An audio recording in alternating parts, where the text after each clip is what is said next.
High in the jagged mountains of northern Pakistan, where the wind cuts like knives and snow hides the bones of the forgotten, lies the village of Khitaak, a place whispered about in nearby towns, but never spoken of aloud after dark.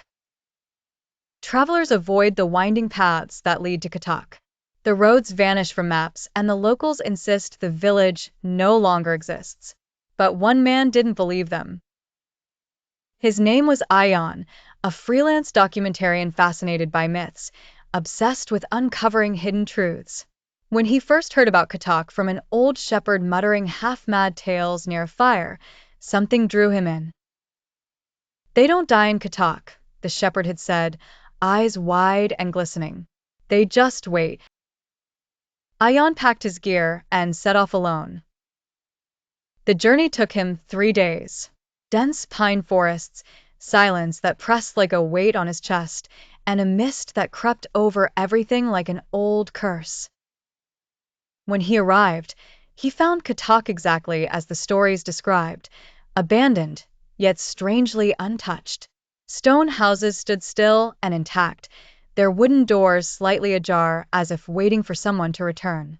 The air was too still. No birds. No wind. He set up camp in the old mosque at the center of the village. It was covered in frost, though it was August. Inside, strange symbols were carved into the floor, not Arabic, not Pashto, something older. That night, the whispers began.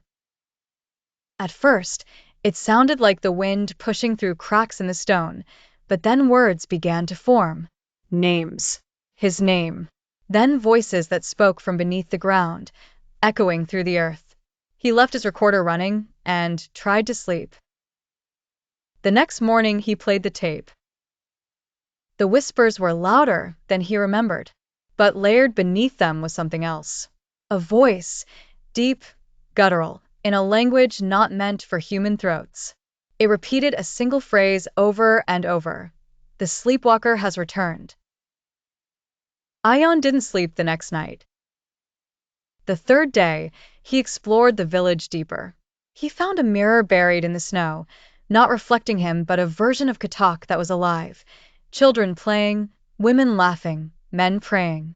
But none of them had eyes. Their faces smiled, but their sockets bled darkness. And then he saw himself in the mirror, but he wasn't holding the camera. He was buried alive, screaming. He ran.